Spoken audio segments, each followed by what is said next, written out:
Hey guys, welcome back to Surviving Chronically. You guys have probably missed me. It's been a little while since I have put a new video up. I was working on getting the blog up and running, and it is ready and up and running. www.survivingchronically.com. I am super proud of it. It looks really good, and I'm glad that I was able to take the time and get that done, but I am ready to get back to making videos now. And it is Saturday, and before I have told you guys that Saturday for me is straight up Saturday, so we're going to talk about something that is controversial and straight to the point, and we're going to get down to some business here. So I thought for our straight up Saturday, this Saturday, we would talk about the cannabis controversy.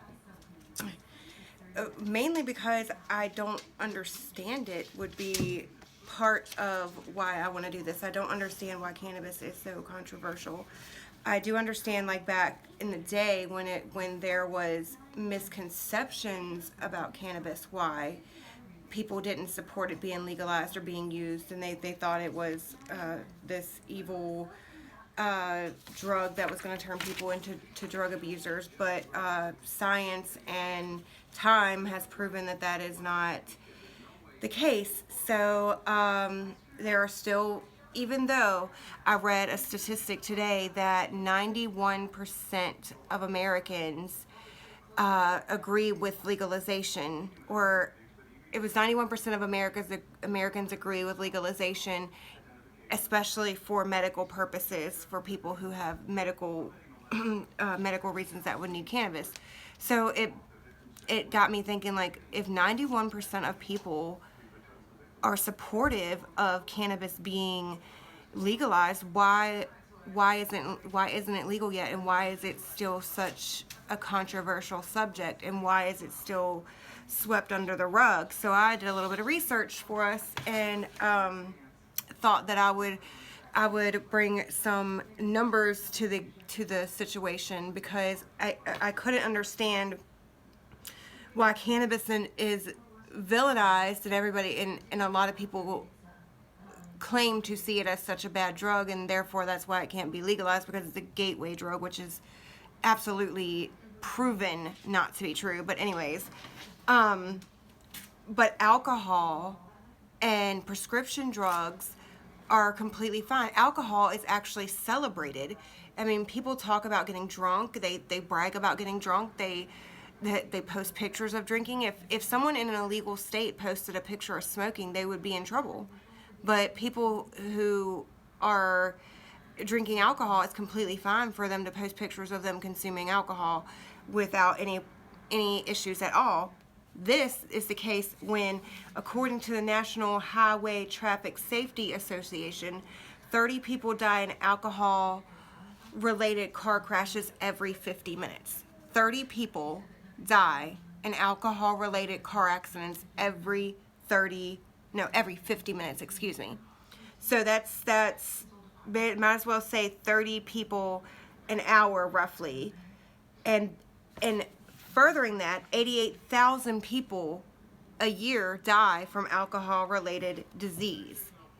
So I was like, okay, if I'm going to compare numbers, I need to look up cannabis numbers as well. How many people have died from using cannabis? How many people have died in cannabis-related motor accidents, automobile accidents? I found finding any information on that to be very difficult, actually. I noticed that I was getting a lot of satire and a lot of not true. When I looked up the alcohol statistics, I was able to get it from a trustworthy website that like I said, the National Highway Traffic Safety, and the other one was, I believe, the CDC.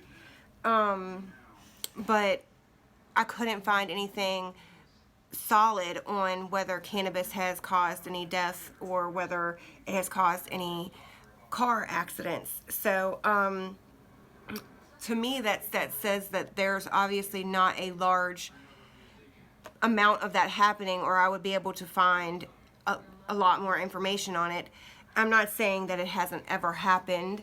I do know that nobody has ever overdosed from cannabis. There is no possible way to overdose from cannabis. And I do know that people can overdose from alcohol. They can overdose from prescription pills. People can be addicted to anything. They can be addicted to food. They can be addicted to shopping. They can be addicted to whatever makes them feel good. And I feel like cannabis is getting the bad rap when there are so many people out there that could benefit from the medical aspects of cannabis. Speaking of that, you guys got to see my shirt.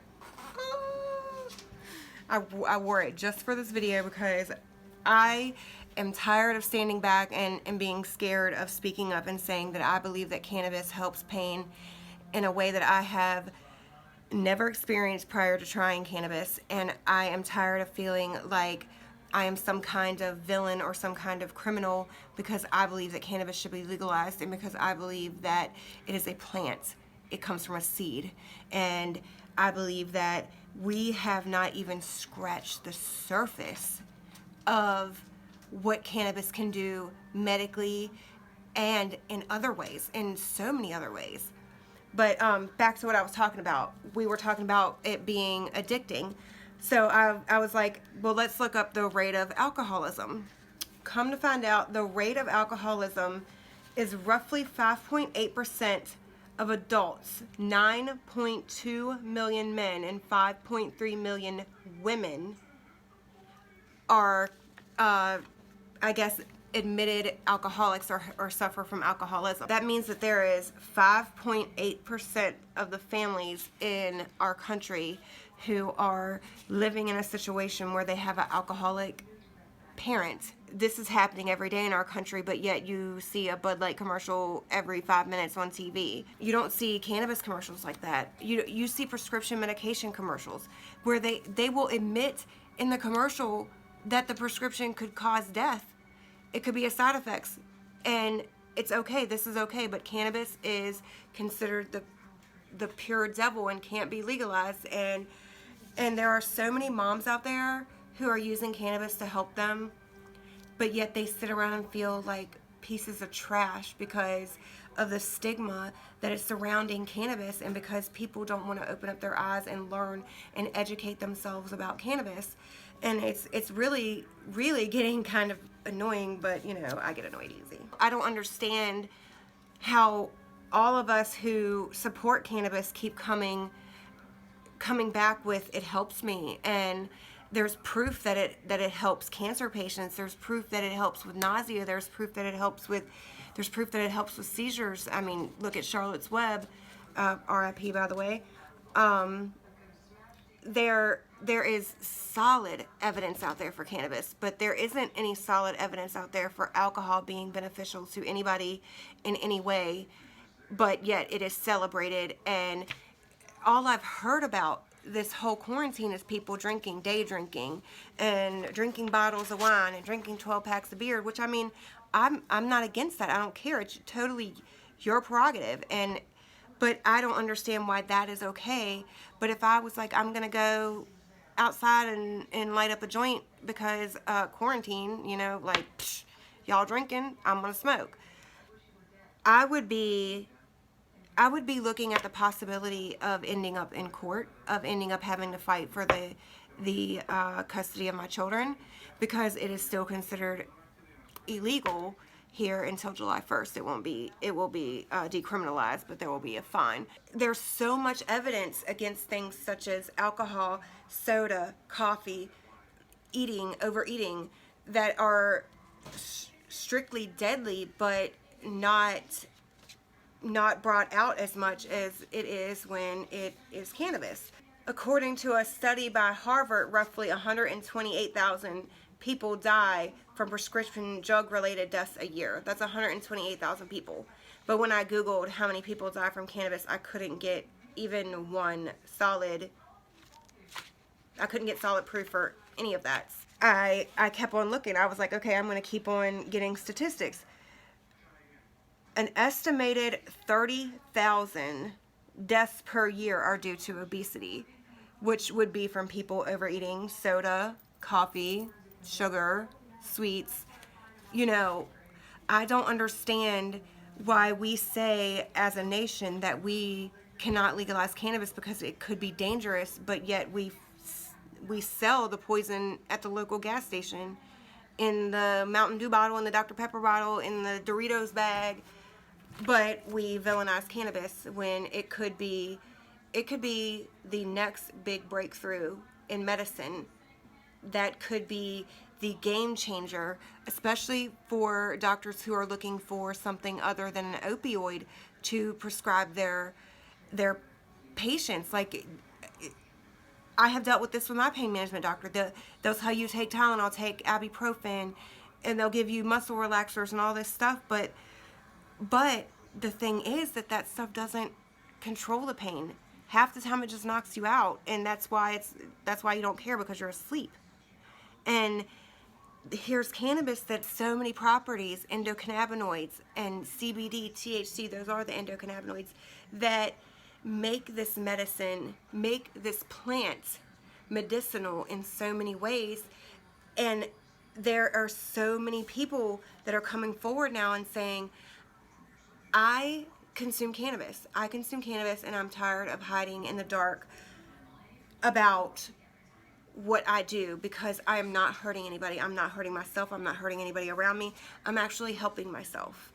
And that is proven in my situation. I wrote a story on my blog called My Cannabis Story, and I'll link it in the description. But I talked about how about 5 years ago I started learning about cannabis and slowly moving into using cannabis and trying to find a way to fit it into my life, because I was taking 18 different medications at the time and nothing was helping.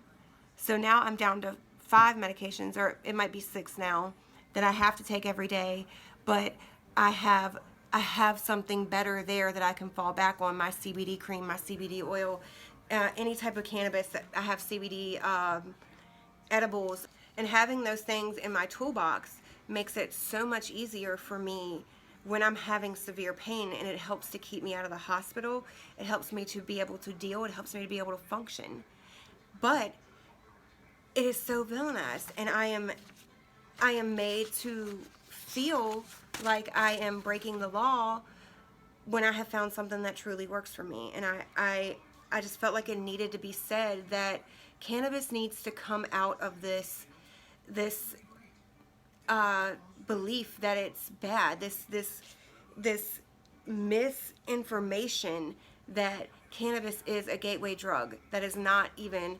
I have been consuming cannabis for 5 years, and I have never once thought, you know what, I think I'd like to try something harder. That has never happened. It doesn't happen. And as I said before, it's a plant. It's a seed. You put it in dirt, you add water, and it grows. That is it. That's all. And it is not any different than any other plant that you would put a seed in the soil, grow it, and then reap the fruit or reap the benefits from that plant.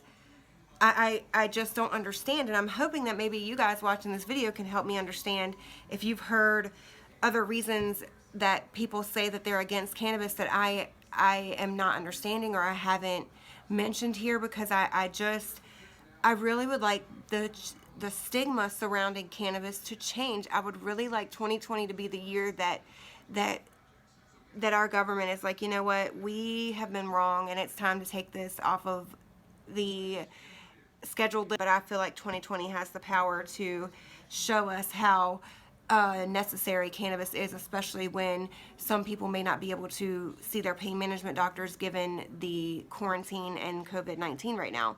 Now, they have another option. And that's cannabis. But I bet you there are people out there who are scared to death to even try because they don't want to break the law. And I just feel like that is so wrong. It's so wrong. So I decided that I would do a little bit of research into why it was made illegal to begin with.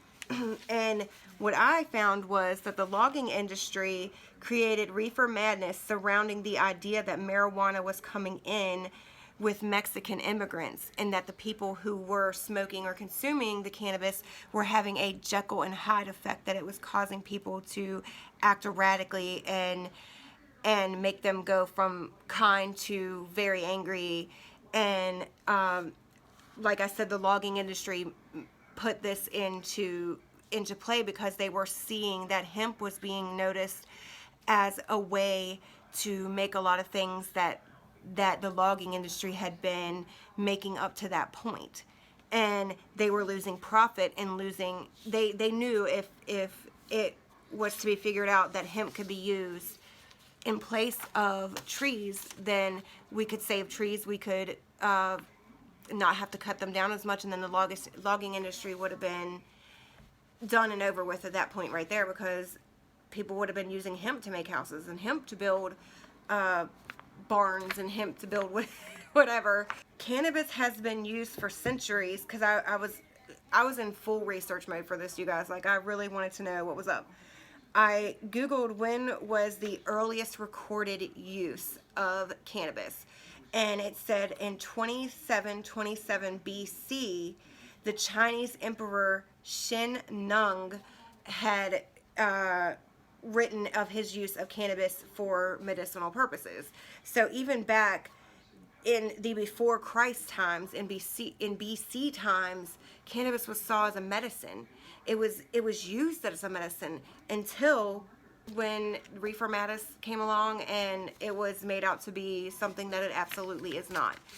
People are being left out to dry without the benefits of cannabis, and it is wrong that someone should be scared to light up when it's normal for most people to go home to drink a beer or 2 or 10 or a bottle of wine. I just don't understand why those of us who support cannabis have to feel like we need to hide a part of our lives so that we don't get judged harshly by the people around us. And they start, you know how people are, especially in the southern places. They'll start saying, oh, she's a pothead, and them kids are living with that pothead, and it would be around town in 5 seconds around here. I just don't understand why it's this way. But if I was sitting here saying that I'm taking Vicodin or pain medication, nobody would bat an eye. Nobody would bat an eye. But I run more of a risk of becoming addicted to the pain medicine and to the muscle relaxers than I do of cannabis. And let's talk about the addiction aspect of it, because people like to play with that word a lot, and they did it a lot with this opioid crisis. Saying that if somebody needed to take Vicodin every day, they were addicted. Now, that is not true. If someone needs to use Vicodin every day, or consume cannabis every day, or take a muscle relaxer every day, or take a Xanax every day that is prescribed to them, that they need to function, then they are not using it to get high. They are using it for its intended purpose. They are using it to be able to live their life. That is not an addiction.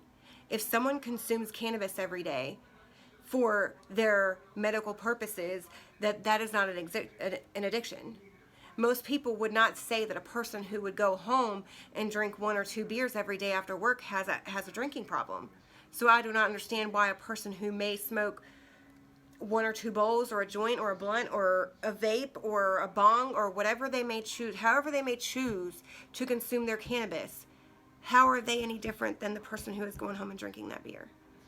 And I really think it's time for us to start speaking up and saying, I'm not going to keep it a secret anymore that I support cannabis. I support cannabis.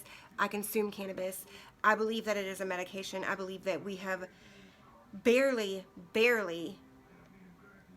learned what there is to learn about cannabis at this point. I mean, there are, what I think I read somewhere, that there are like 400 and something different endocannabinoids that each have a different property. There's terpenes and things in cannabis that are proven to help the body, that are in other things such as bananas or lemons or pine, or a lot of those things are terpenes, which are also found in cannabis. And I feel like it's time for us to say the tide is turning about the judgment towards cannabis, and it's either time to get on board or time to get out the way, because we are tired of being lied to about cannabis. And it is time that the truth come out about cannabis, and that those of us who consume and who have found it to be completely beneficial to them should not have to hide anymore. I'm not going to hide anymore, and I'm telling you guys that you shouldn't have to hide anymore either. If you consume cannabis, even if it's not medicinal, it is your business, it is your body, and it is a plant. You are not doing anything wrong. I hope that this is an eye-opener to many people, and I also hope that it is a olive branch that will make the conversation happen, so that we can quit skirting around this issue and finally make it happen, so that those of us who need cannabis can have access to it on a regular basis and have access to tested and proven cannabis, instead of taking the chance of getting cannabis that is not good for us and taking the chance of getting in trouble when we have cannabis. The whole situation needs to change, so that we can change the controversy surrounding cannabis. So why don't you tell me in the comment what your opinion of cannabis is, what your experience of cannabis is. I really would like to hear that. I would like to hear if you've had a positive experience with cannabis, if you've had a negative experience with cannabis. What are your thoughts on cannabis? What are the cannabis laws like where you live? And has it affected you to be able to access cannabis in a safe way to help you with health issues, or even to use it in a recreational way, such as someone would drink a beer or drink a glass of wine? Let me know in the comments what your experience is. And I hope that you guys remember that I do this vlog, so that I can find peace in what is real in my life. And I knew that it was time for me to start speaking up and being real about who I am, so that I could find peace in my world. But I also knew that if I was open about it, and if I came to YouTube and started making vlogs, that I could let other people know that it's okay to be you too. It's okay if you consume cannabis. It's okay if you consume cannabis and you're a mom. It's okay if you consume cannabis and you're not. It's completely okay if you consume cannabis. And don't let anybody else tell you otherwise. And last but not least, remember that you are not alone. Bye, y'all.